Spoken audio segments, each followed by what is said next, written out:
Cambridge English, IELTS 10, published by Cambridge University Press and Cambridge English Language Assessment, 2015. This recording is copyright. CD 2. Test 3. You will hear a number of different recordings and you will have to answer questions on what you hear. There will be time for you to read the instructions and questions, and you will have a chance to check your work. All the recordings will be played once only. The test is in 4 sections. At the end of the test, you will be given 10 minutes to transfer your answers to an answer sheet. Now turn to Section 1. Section 1. You will hear a conversation between the director of a childcare centre and a parent enrolling her child in the centre. First, you have some time to look at questions 1 to 6.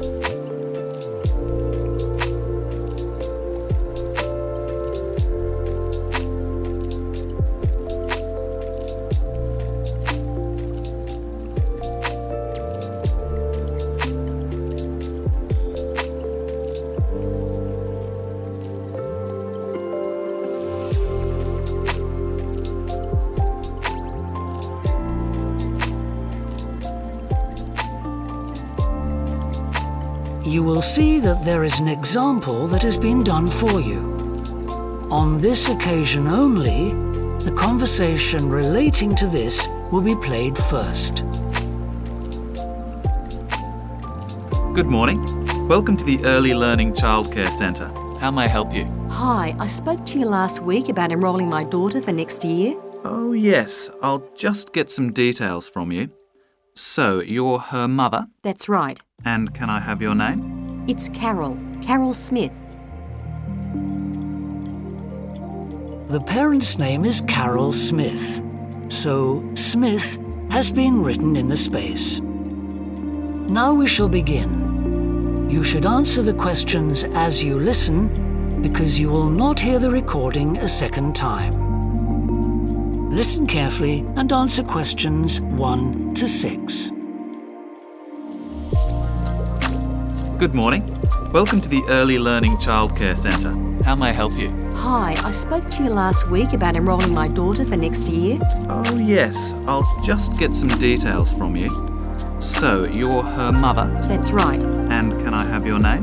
It's Carol Smith. And your daughter's name? It's Kate. Now, we have several groups at the centre and we cater for children from 3 to 5 years old. How old is your daughter? She's 3 now, but she turns 4 next month. I'll put 4 down because that's how old she'll be when she starts. Fine. She's so excited about her birthday and coming to the centre. Oh, that's good to hear. And what's your address? It's 46 Wombat Road. That's WOMBAT. Woodside 4032. And what's the phone number? Oh, it's 3345 9865. So, have you decided on the days you would like to bring your daughter here? I'd prefer Monday and Wednesday if possible. I'll check. Monday's fine, but I think the centre is already full for Wednesday. Yes. Sorry, it seems to be a very popular day. We can offer you a Thursday or a Friday as well. Oh dear. I suppose Thursday would be all right because she has swimming on Friday. Okay, got that. Because a lot of parents work, we do offer flexible start and finish times. We're open from 7:30 in the morning until 6 o'clock at night. What time would you like your daughter to start? I need to get to work in the city by 9, so I'll drop her off at 8:30. You're pretty close to the city here, so that should give me plenty of time to get there. That's fine. Now, we also need to decide which group she'll be in. We have 2 different groups and they're divided up according to age. There's the green group, which is for 3 to 4-year-olds, and then there's the red group, which is for 4 to 5-year-olds. She's quite mature for her age and she can already write her name and read a little. Well, I'll put her in the red group, and we can always change her to the green one if there are any problems. That sounds fine. Okay, let's move on to meals. We can provide breakfast, lunch and dinner. As she's finishing pretty early, she won't need dinner. Will you give her breakfast before she comes? Yes, she'll only need lunch. Before you hear the rest of the conversation, you have some time to look at questions 7 to 10.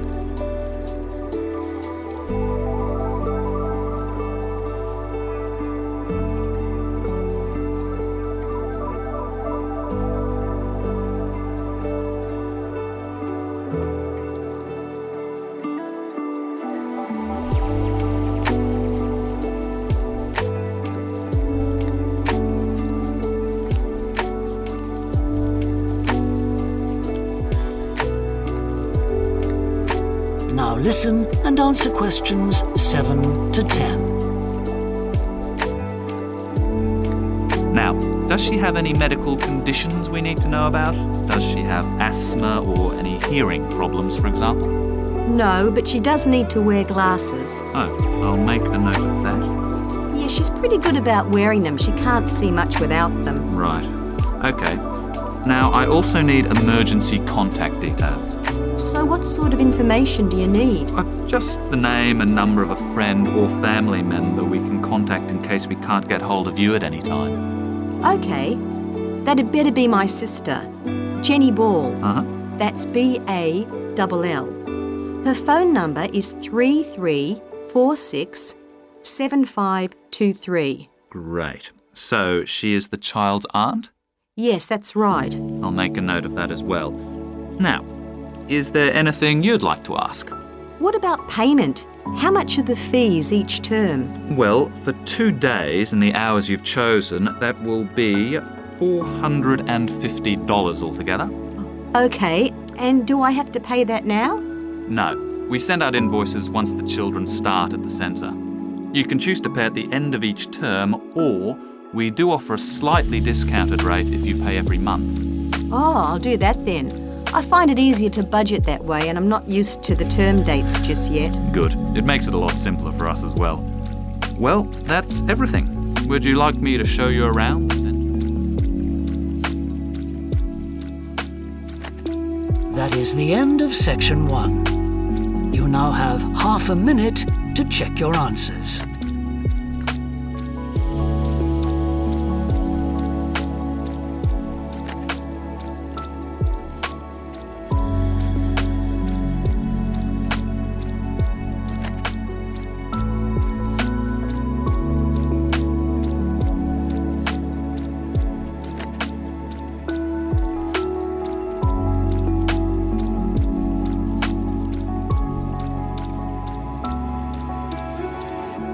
Now turn to section 2. Section 2.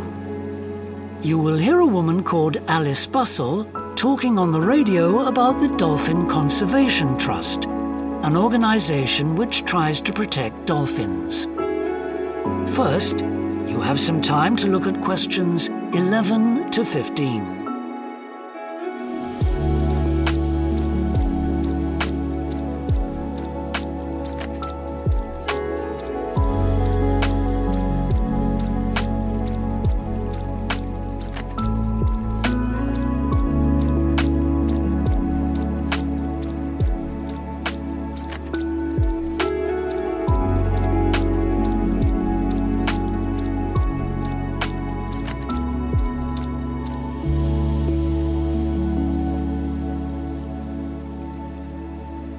Now listen carefully and answer questions 11 to 15. Today we're pleased to have on the show Alice Bustle from the Dolphin Conservation Trust.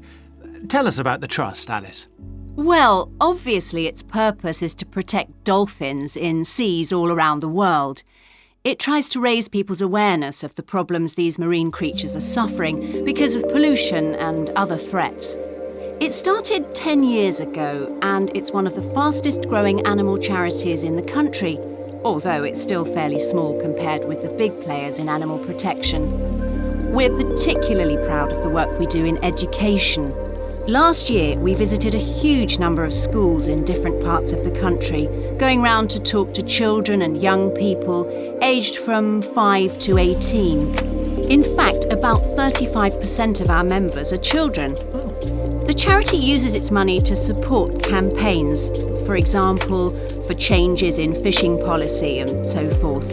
It hopes soon to be able to employ its first full-time biologist with dolphin expertise to monitor populations. Of course, many people give their services on a voluntary basis, and we now have volunteers working in observation, office work and other things. I should also tell you about the award we won from the Charity Commission last year for our work in education. Although it's not meant an enormous amount of money for us, it has made our activities even more widely publicised and understood. In the long term, it may not bring in extra members, but we're hoping it'll have this effect. Is it possible to see dolphins in UK waters? Yes, in several locations. And we have a big project in the east part of Scotland. This has long been a haven for dolphins because it has very little shipping. However, that may be about to change soon because oil companies want to increase exploration there. We're campaigning against this because although there'll be little pollution from oil, exploration creates a lot of underwater noise. It means the dolphins can't rest and socialise. This is how I became interested in dolphin conservation in the first place. I had never seen one, and I hadn't been particularly interested in them at school. Then I came across this story about a family of dolphins who had to leave their home in the Moray Firth because of the oil companies, and about a child who campaigned to save them. I couldn't put the book down. I was hooked. Before you hear the rest of the talk, you have some time to look at questions 16 to 20.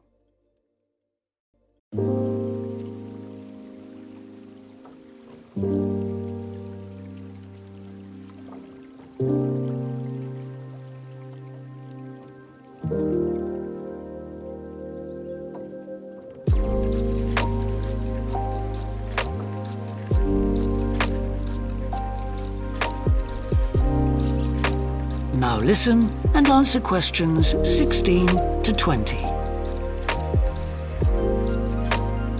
I'm sure our listeners will want to find out what they can do to help. You mentioned the Adopt a Dolphin scheme. Can you tell us about that? Of course. People can choose one of our dolphins to sponsor. They receive a picture of it and news updates. I'd like to tell you about 4 which are currently being adopted by our members: Moondancer, Echo, Kiwi and Samson. Unfortunately, Echo is being rather elusive this year and hasn't yet been sighted by our observers, but we remain optimistic that he'll be out there soon. All the others have been out in force. Samson and Moondancer are often photographed together, but it's Kiwi who's our real character, as she seems to love coming up close for the cameras, and we've captured her on film hundreds of times. They all have their own personalities. Moondancer is very elegant and curves out and into the water very smoothly, whereas Samson has a lot of energy. He's always leaping out of the water with great vigour. You'd probably expect him to be the youngest. He's not quite. That's Kiwi. But Samson's the latest of our dolphins to be chosen for the scheme. Kiwi makes a lot of noise, so we can often pick her out straight away. Echo and Moondancer are noisy too, but Moondancer's easy to find because she has a particularly large fin on her back, which makes her easy to identify. So, yes, they're all very different. Well, they sound a fascinating group. And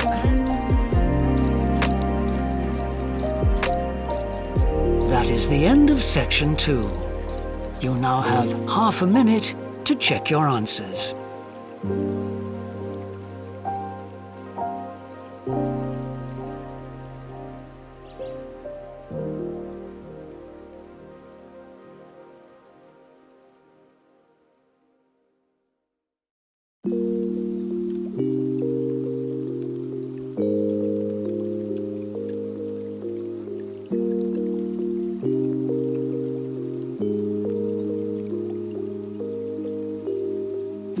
Now turn to section 3.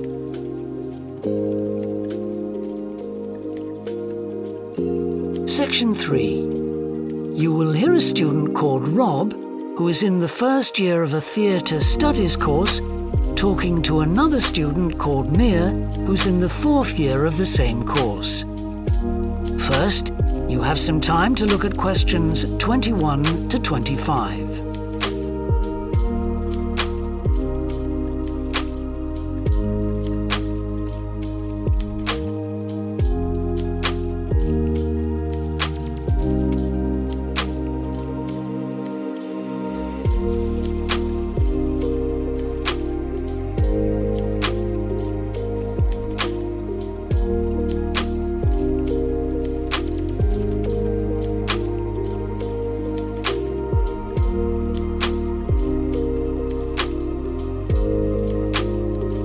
Now listen carefully and answer questions 21 to 25.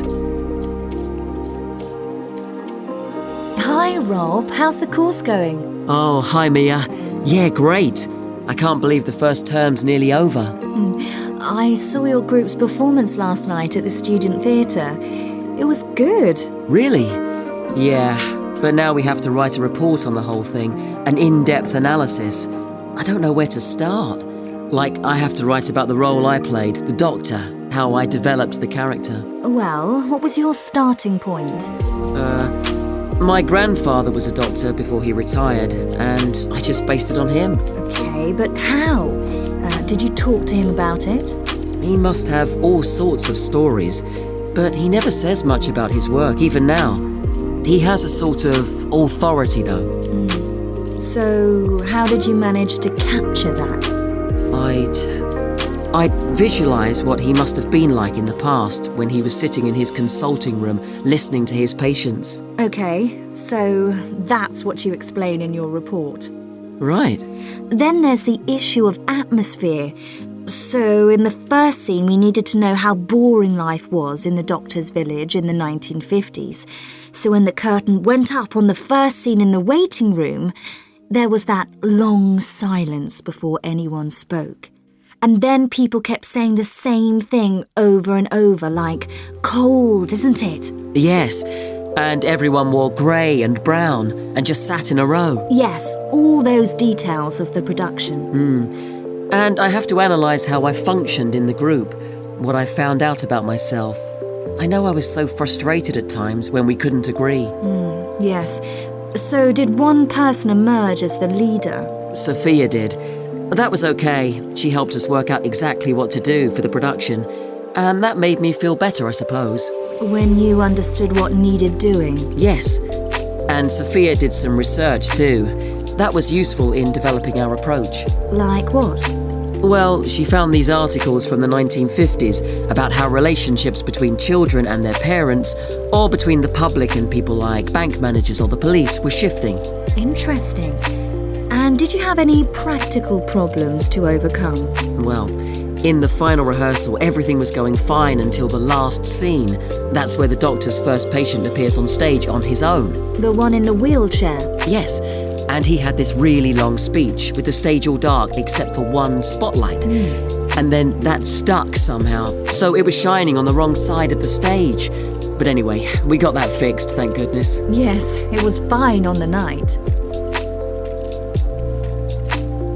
Before you hear the rest of the discussion, you have some time to look at questions 26 to 30.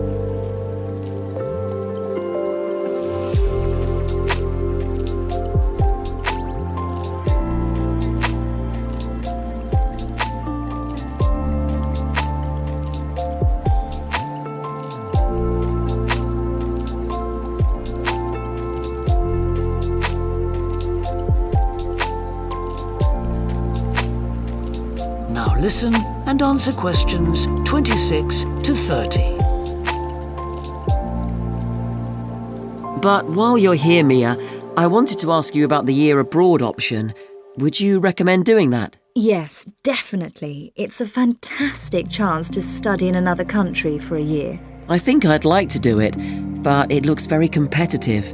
There's only a limited number of places. Yes. So, next year, when you're in the second year of the course, you need to work really hard in all your theatre studies modules. only students with good marks get places. You have to prove that you know your subject really well. Right. So how did you choose where to go? Well, I decided I wanted a program that would fit in with what I wanted to do after I graduate. So I looked for a university with emphasis on acting rather than directing, for example. It depends on you.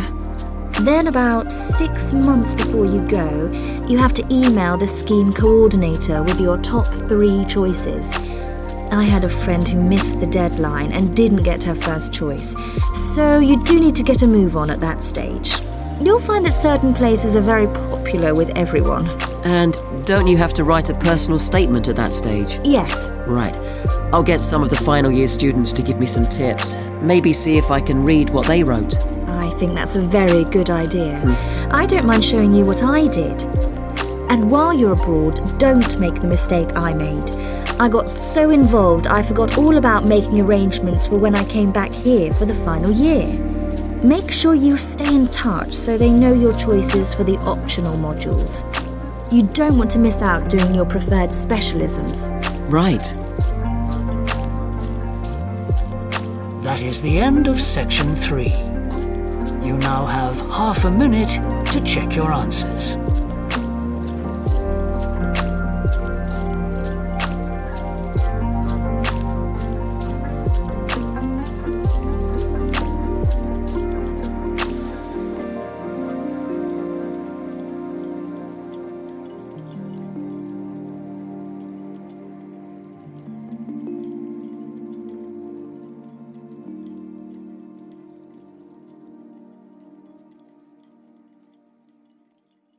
Now turn to section 4.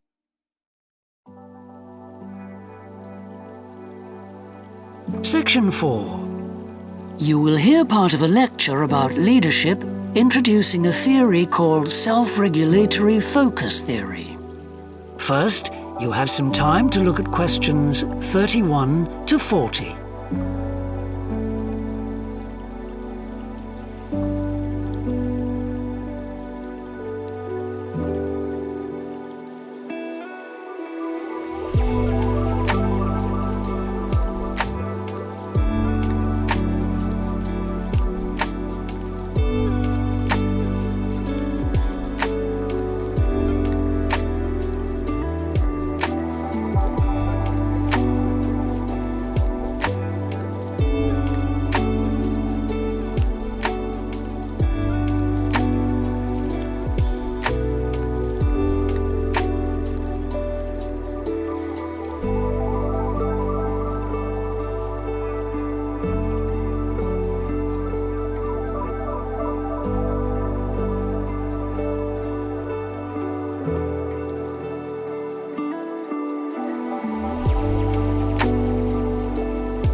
Listen carefully and answer questions 31 to 40. Today, I want to talk about self-regulatory focus theory and how the actions of leaders can affect the way followers approach different situations. Self-regulatory focus theory is a theory developed by Torrey Higgins.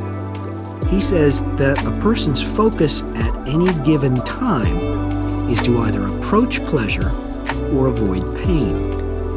These are 2 basic motivations that each and every one of us has, and they cause us to have different kinds of goals. Promotion goals in different life situations emphasize achievement. Prevention goals are oriented towards the avoidance of punishment. In a specific situation, our thoughts might focus more on promotion goals or more on prevention goals. The theory suggests that 2 factors affect which goals we are focusing on. First, there is a chronic factor. This factor is connected to a person's personality and says that each person has a basic tendency to either focus more on promotion goals or focus more on prevention goals as part of his or her personality. Second, there is a situational factor, which means that the context we are in can make us more likely to focus on one set of goals or the other. For example, we are more likely to be thinking about pleasure and to have promotion goals when we are spending time with a friend. In contrast, if we are working on an important project for our boss, we are more likely to try to avoid making mistakes and therefore have more prevention goals in our mind. Research has shown that the goals we are focusing on at a given time affect the way we think. For example, when focusing on promotion goals, people consider their ideal self, their aspirations and gains. They don't think about what they can lose, so they think in a happier mode. They feel more inspired to change. When people are focusing on prevention goals, they think about their ought self. What are they supposed to be? What are people expecting from them? They consider their obligations to others. As a result, they experience more anxiety and try to avoid situations where they could lose.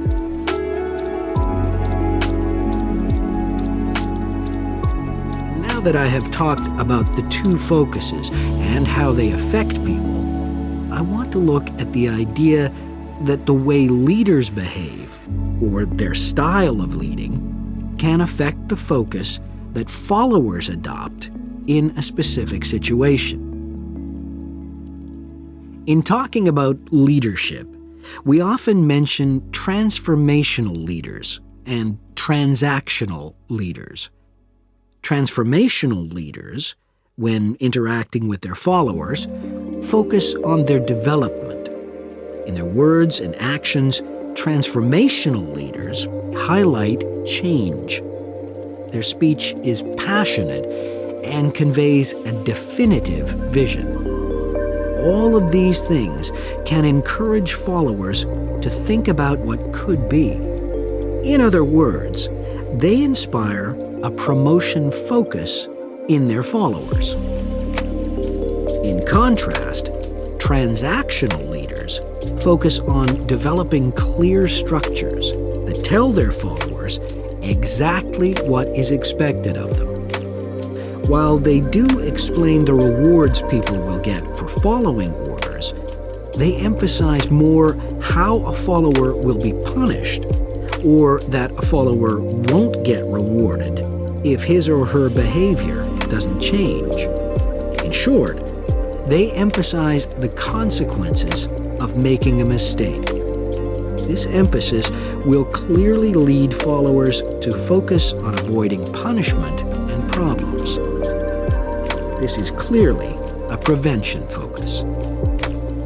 In conclusion, it is important to understand that one focus is not necessarily better than the other one. For a designer who works in a field where a lot of innovation is needed, a promotion focus is probably better. In contrast, a prevention focus, which causes people to work more cautiously and produce higher quality work, might be very appropriate for a job like a surgeon, for example. The main point of the research, though, is that the actions of leaders can greatly influence whether people approach a situation with more of a promotion focus or more of a prevention focus. That is the end of section 4. You now have half a minute to check your answers.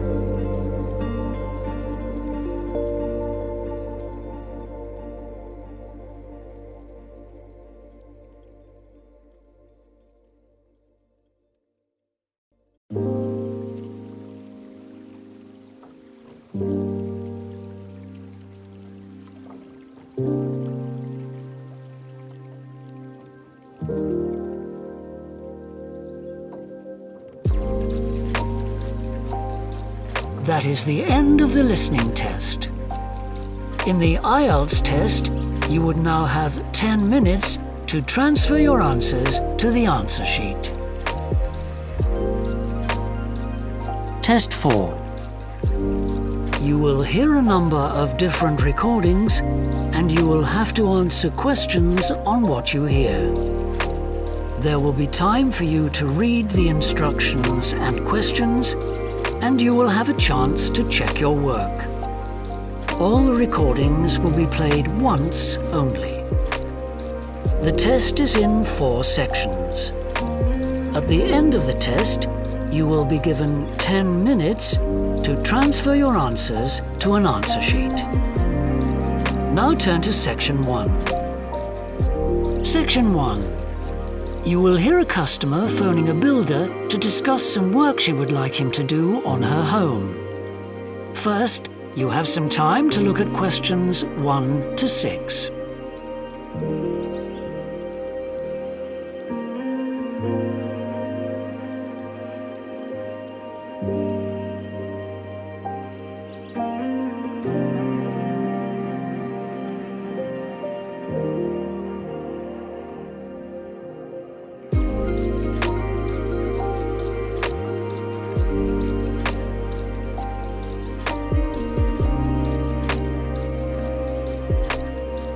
You will see that there is an example that has been done for you. On this occasion only, the conversation relating to this will be played first. Thorndike's? Good morning. Is that Mr. Thorndyke? Speaking. How can I help? I've got quite a few things which need painting and fixing in the flat, and I wonder whether you'd be able to do the work. I'm sure I'd be able to help, but let me take down a few details. Yes, of course. Well, firstly, how did you hear about us? It was my friend May Hampton. The customer heard of the builder from her friend, so friend has been written in the space. Now we shall begin. You should answer the questions as you listen, because you will not hear the recording a second time. Listen carefully and answer questions 1 to 6. Thorndike's? Good morning. Is that Mr. Thorndyke? Speaking. How can I help?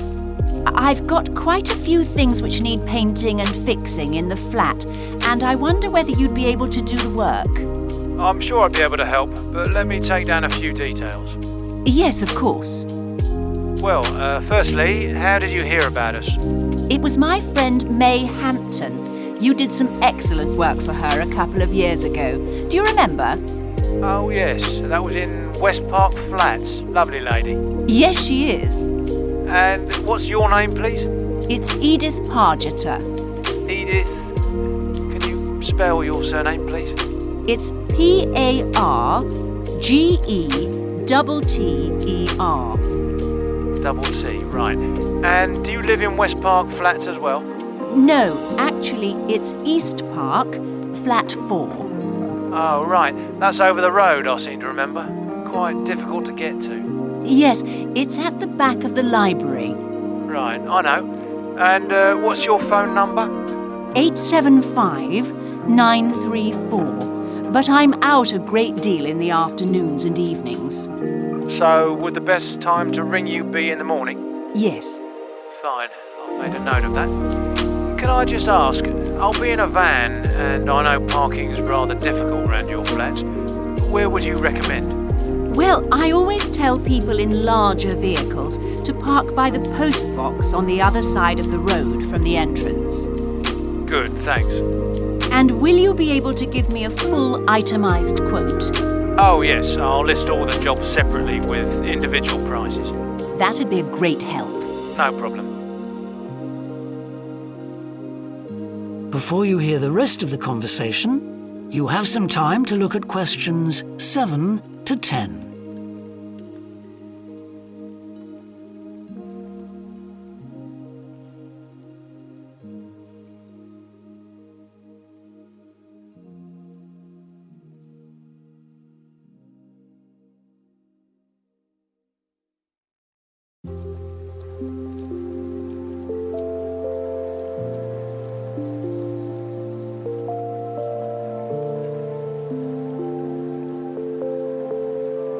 Now listen and answer questions 7 to 10.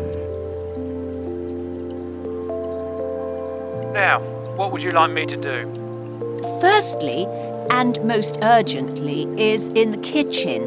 With all the weather damage, the glass in the door has cracked and I'd need that fixing. I presume you mean replacing.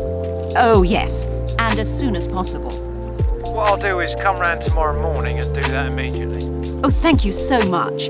The other things aren't so urgent, but, Now, I'll make a note of everything you want doing. well, in the kitchen, I'd like some painting doing. All the kitchen walls? Just the area over the cooker. It's very greasy. Right, it does tend to get that way. Yes. Well, if you want a proper job done, what I'd need to do is strip the old paint and plaster it about a week before I paint it. Of course. Now, May tells me you also do work in the garden. That's right.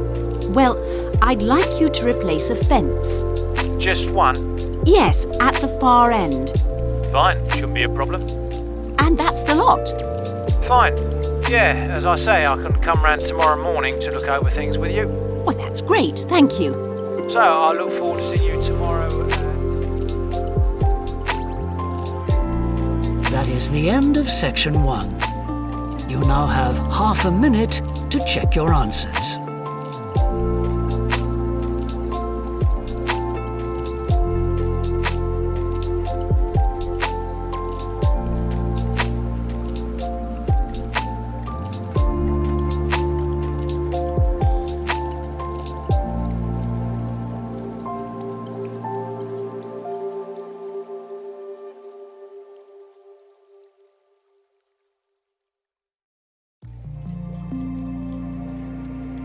Now turn to section 2.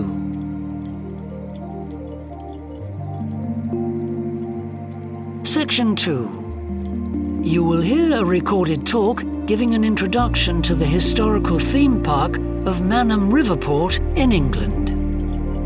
First, you have some time to look at questions 11 to 15.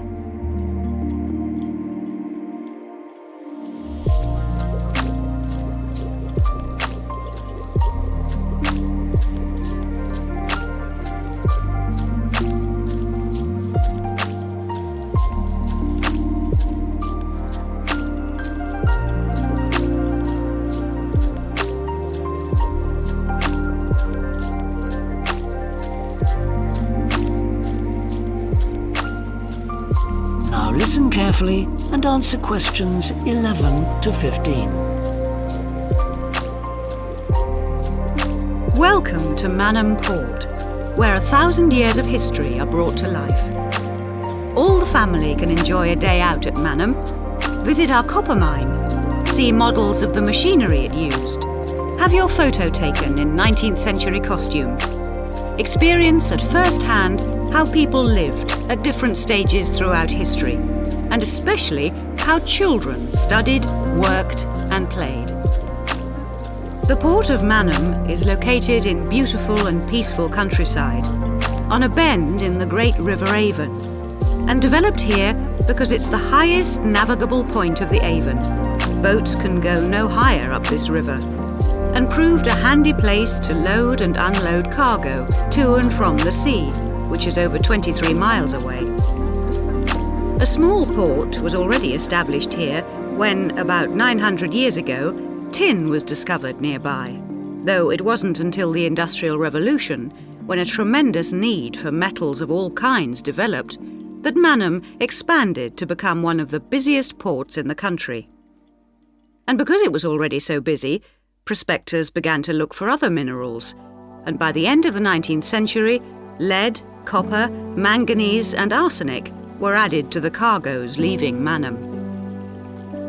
In the early days, the ores had been smelted or processed in the same area they were mined. But as demand grew, the smelting process required huge factory furnaces or fires to melt the metal from the rock. And there was not enough coal in the local area, so the rocks containing minerals had to be shipped long distances. Sadly, in the 20th century, the great port of Mannum declined, and thousands of workers were forced to emigrate out of the area. The building at the port fell into disrepair, and the place became almost forgotten. But then the Mannum Trust was formed to conserve the historical resources of the area. It organised scores of local volunteers to remove undergrowth to find the original outlines of the installations. It then brought in paid professionals to match installations with maps of the original port complex and to set about reconstructing it. Today, you can see the results of this ambitious programme of restoration. The intention, and we believe this will be realised before the end of the year, is to return Mannum Port to the condition it reached at its peak as the greatest copper port in the country. Before you hear the rest of the talk, you have some time to look at questions 16 to 20.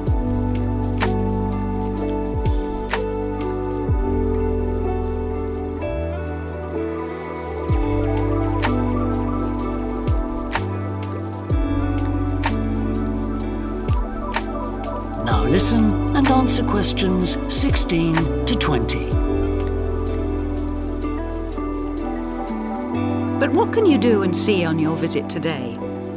Here are just a few highlights. We suggest you start with the visit to the copper mine. Travel on converted mining trains and journey into the depths of the mountain along seams once worked by hundreds of miners. Watch out especially for the great pumping machines which rid the mine of water. But please be warned that, like all mines, ours is very dark and closed in, and we do say that children under 5 and also dogs should not be taken into the mine. The next recommended visit is to the village school. While looking round the classrooms, take a special look at our display of games, which is one of the largest in the world. And it's recommended that you time your visit to coincide with a guided tour. This will give you the opportunity to ask lots of questions. Near the school is the beautiful old sailing ketch called the George. You're welcome to board the boat and look round the cabins.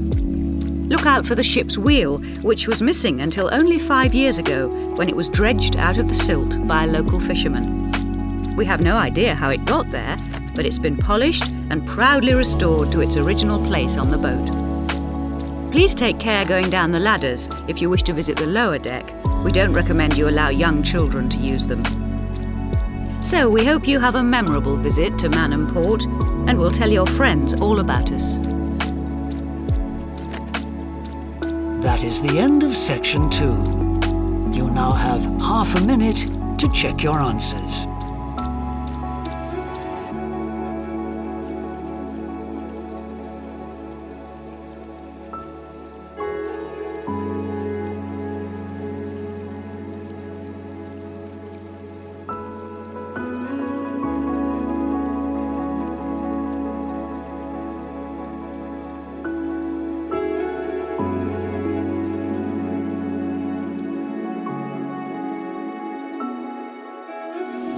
Now turn to section 3.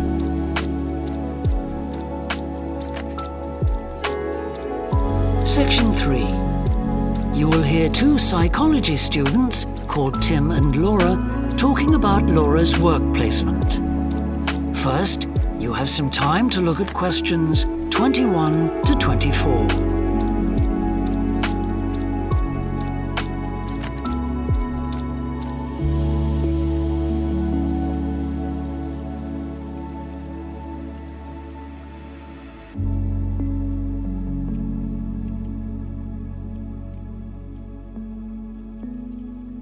Now listen carefully and answer questions 21 to 24. Hi, Laura. Could you spare a few minutes to talk about the work placement you did last summer? I'm thinking of doing one myself. Hi, Tim. Sure. Didn't you do yours at an environmental services company? That's right. It's only a very small company, and they needed someone to produce a company brochure. And I wanted to get some business experience because I'm interested in a career in occupational psychology in a business environment. It was good, because I had overall responsibility for the project. What kind of skills do you think you developed on the placement? I mean, apart from the ones you already had. Did you have to do all the artwork for the brochure, the layout and everything? We hired the services of a professional photographer for that. I did have to use my IT skills to a certain extent because I cut and pasted text from marketing leaflets. But that didn't involve anything I hadn't done before. Do you think you got any better at managing your time and prioritizing things? You always used to say you had trouble with that. Oh, definitely. There was so much pressure to meet the project deadline. And I also got better at explaining things and asserting my opinions, because I had to have weekly consultations with the marketing manager and give him a progress report. It sounds as if you got a lot out of it then. Absolutely. It was really worthwhile. But, the company benefited too. Yes, they must have done. After all, if they'd used a professional advertising agency to produce their brochure instead of doing it in-house, presumably they'd have paid a lot more. Oh, yes. I worked it out. It would have been 250% more, and I thought the end result was good, even though we did everything on site. The company has quite a powerful computer, and I managed to borrow some scanning software from the university. The new brochure looks really professional. It enhances the image of the company straight away. So, in the long run, it should help them to attract clients and improve their sales figures? That's the idea, yeah.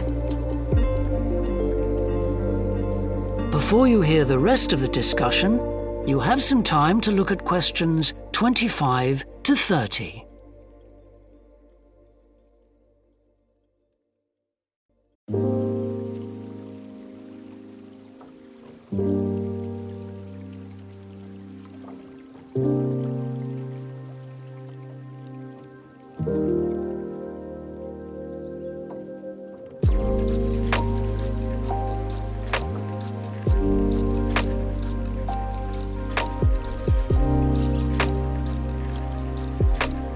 Now listen and answer questions 25 to 30. Well, all in all, it sounds very positive. I think I'll go ahead and apply for a placement myself. How do I go about it? It's easy enough to do, because there's a government agency called STEP, S-T-E-P, that organizes placements for students. You should start by getting their booklet with all the details.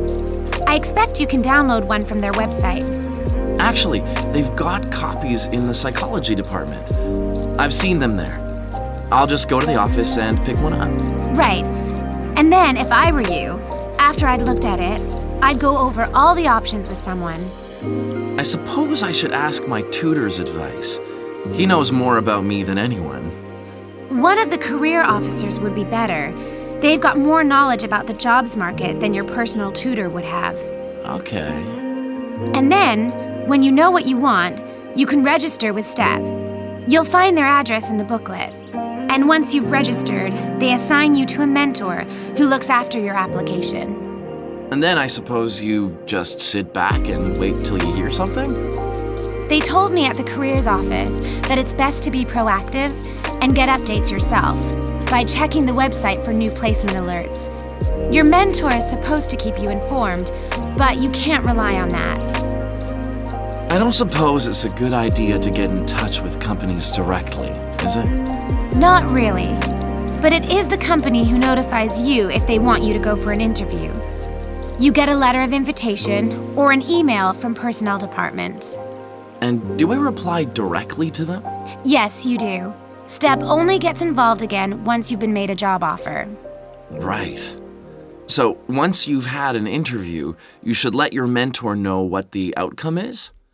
I mean, whether you're offered a job and whether you've decided to accept it? That's right. They'll inform the careers office once a placement has been agreed, so you don't have to do that. Is that all then? More or less. Only once you've accepted an offer, you'll probably have to supply a reference, because the placement will be conditional on that. and that's something you should ask your own tutor to provide. He knows about your academic ability and also about your qualities, like reliability. Wow. Thanks very much for the information. I'm starting to look forward. That is the end of section 3. You now have half a minute to check your answers.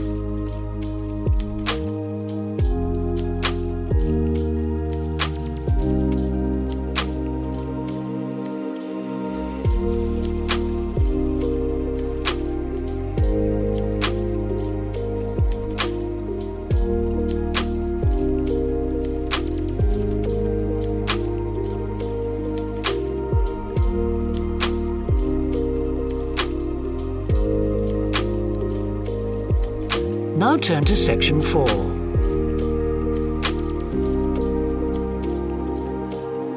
Section 4. You will hear a woman talking to a group of first-year science undergraduates about the developing science of nanotechnology. First, you have some time to look at questions 31 to 40.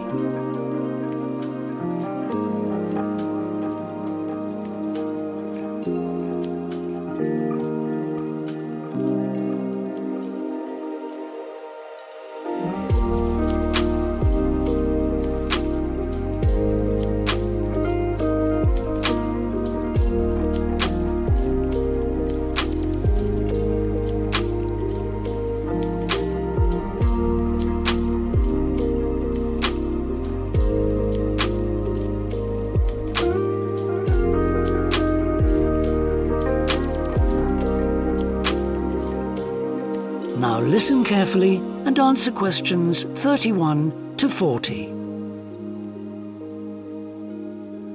Today we're going to look at an important area of science, namely nanotechnology. So, what is it? Nano means tiny, so it's science and engineering on the scale of atoms and molecules. The idea is that by controlling and rearranging atoms, you can literally create anything. However, as we'll see, the science of the small has some big implications, affecting us in many ways. There's no doubt that nanotechnology promises so much for civilization.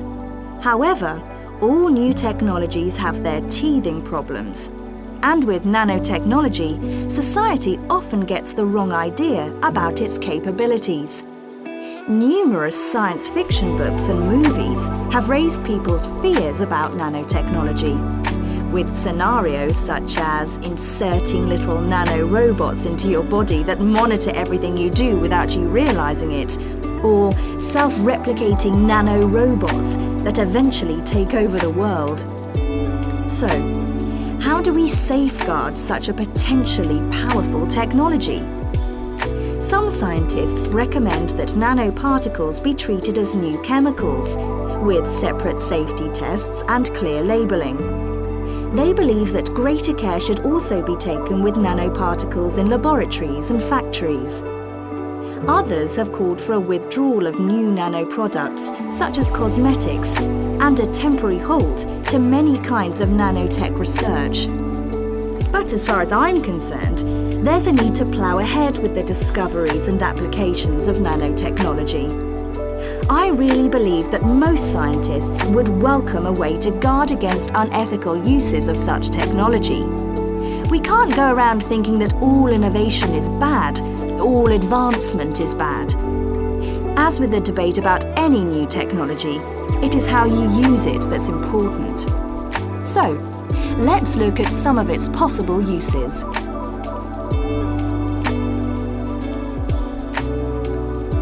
Thanks to nanotechnology, there could be a major breakthrough in the field of transportation, with the production of more durable metals. These could be virtually unbreakable, lighter, and much more pliable, leading to planes that are 50 times lighter than at present. Those same improved capabilities will dramatically reduce the cost of travelling into space, making it more accessible to ordinary people and opening up a totally new holiday destination. In terms of technology, the computer industry will be able to shrink computer parts down to minute sizes. We need nanotechnology in order to create a new generation of computers that will work even faster and will have 1,000,000 times more memory, but will be about the size of a sugar cube. Nanotechnology could also revolutionize the way that we generate power. The cost of solar cells will be drastically reduced, so harnessing this energy will be far more economical than at present. But nanotechnology has much wider applications than this and could have an enormous impact on our environment. For instance, tiny airborne nanorobots could be programmed to actually rebuild the ozone layer, which could lessen the impact of global warming on our planet. That's a pretty amazing thought, isn't it? On a more local scale, this new technology could help with the cleanup of environmental disasters, as nanotechnology will allow us to remove oil and other contaminants from the water far more effectively. And if nanotechnology progresses as expected, as a sort of building block set of about 90 atoms, then you could build anything you wanted from the bottom up. In terms of production, this means that you only use what you need, and so there wouldn't be any waste. The notion that you could create anything at all has major implications for our health. It means that we'll eventually be able to replicate anything. This would have a phenomenal effect on our society. In time, it could even lead to the eradication of famine through the introduction of machines that produce food to feed the hungry. But it's in the area of medicine that nanotechnology may have its biggest impact. How we detect disease will change as tiny biosensors are developed to analyze tests in minutes rather than days. There's even speculation nanorobots could be used to slow the aging process, lengthening life expectancy. As you can see, I'm very excited by the implications that could be available to us in the next few decades. Just how long it'll take, I honestly don't know. That is the end of section 4. You now have half a minute to check your answers.